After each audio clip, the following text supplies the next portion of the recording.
আমাদের মায়েদের কাছে সন্তানদের প্রায়োরিটি হচ্ছে সবার আগে, তার ব্যতিক্রম কিন্তু আমিও না। হ্যালো এভরিওয়ান, আসসালামু আলাইকুম। কেমন আছেন সবাই? আশা করি সবাই অনেক ভালো আছেন। আমরা আলহামদুলিল্লাহ ভালো আছি। নতুন আরেকটা ভিডিওতে সবাইকে অনেক অনেক স্বাগতম। সবাই শেষ পর্যন্ত দেখে যাবেন। আজকে আপনাদের হাতে একটা মজার রেসিপি শেয়ার করবো, সেটা হচ্ছে ডিম, আলু আর হচ্ছে ডালের চচ্চড়ি। এই রান্নাটা আমি মোবাইলে দেখছিলাম, বিশ্বাস করেন আমিও রান্না করে খেয়েছি। এত যে মজা লাগছিল আমার কাছে, আপনারা বানিয়ে খাবেন, আপনাদেরও ভালো লাগবে। প্রথমে ডিমটা একটু পেঁয়াজ আর মরিচ দিয়ে ভালো করে ভেজে নিয়েছি।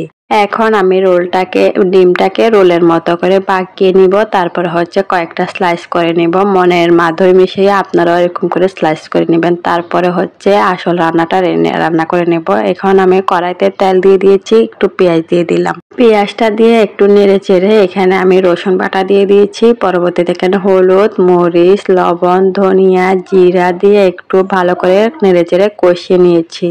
মশলাটা ভালোভাবে কষিয়ে নিলে মশলার মধ্যে যে কাঁচা গন্ধ থাকে ওইটা আর থাকে না। এখন আমি এখানে ডালটা দিয়ে দিয়েছি আর কয়েকটা আলু কেটে রাখছিলাম, আলুগুলো দিয়ে দিয়েছি। আলুগুলো আমার একটু মোটা হয়ে গেছে, আপনারা চাইলে আর একটু চিকন করে কেটে নিতে পারেন, কারণ আমার বড়িতে ধার ছিল না, এই জন্য একটু মোটা হয়ে গেছে। উপর দিয়ে কয়েকটা কাঁচামরিচ অ্যাড করে দিয়েছি। কাঁচামরিচটা দিয়ে ভালো করে নেড়ে চেড়ে আর একটু সময় নিয়ে কষিয়ে নিব। তরকারিটা যখন ভালো করে কষানো হয়ে যাবে, এখন পরিমাণ মতো ঝোলের পানি দিয়ে দিয়েছি। ঝোলের পানি দিয়ে নেড়ে চেড়ে আমি তরকারিটা রান্না করে নিব। এর পরবর্তীতে এখানে আমি ওই যে ডিম কেটে রাখছিলাম না, ওই ডিমটাও দিয়ে দিয়েছি। ডিমটা দিয়ে আর একটু নেড়ে চেড়ে রান্না করে পরবর্তীতে তরকারিটা আমি বাগার দিব। এখানে পেঁয়াজ আর রসুন একটু লাল লাল করে ভাজি করে তরকারিটা বাগার দিয়ে দিয়েছি। বিশ্বাস করেন তরকারিটা খেতে যে এত মজা হয়েছিল, শর্টকাটের ভিতরে অসাধারণ একটা রান্না। আর এখানে ধনিয়া পাতা দিয়ে দিয়েছি। আপনাদের বাসায় যদি কখনো কোনো কিছু না থাকে, ডিম, আলু, ডাল থাকে, এভাবে রান্না করে নেবেন। আর শর্টকাট, আবার খেতেও অনেক মজা।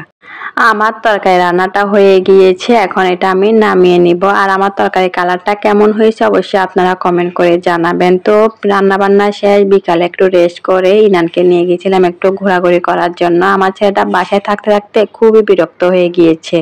আসলে মা বাবাদের কাছে সন্তানদের প্রায়োরিটিটা হচ্ছে সবার আগে, তার ব্যতিক্রম কিন্তু আমিও না। আমার ছেলেটা বিকাল থেকে মন খারাপ করে আসছে, আর ঘরে একা থাকে তো সেজন্য ওর নিজেরও ভালো লাগে না, আমারও ভালো লাগে না। তাই ভাবলাম ওকে একটু ঘুরাই নিয়ে আসি। ওকে নিয়ে গেছিলাম শিশু পার্কে।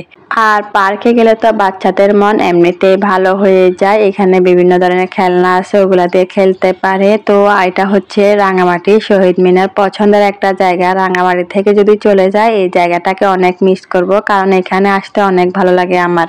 যাই হোক, আজকের ভিডিওটা এই পর্যন্ত। সবাই ভালো থাকেন, সুস্থ থাকেন। যদি ভিডিওটা ভালো লাগে অবশ্যই দেখে যাবেন, আর লাইক কমেন্ট করতে কিন্তু ভুলবেন না। আপনাদের জন্য অনেক অনেক শুভকামনা রইল। আসসালামু আলাইকুম। আমার জন্য একটু দোয়া করবেন।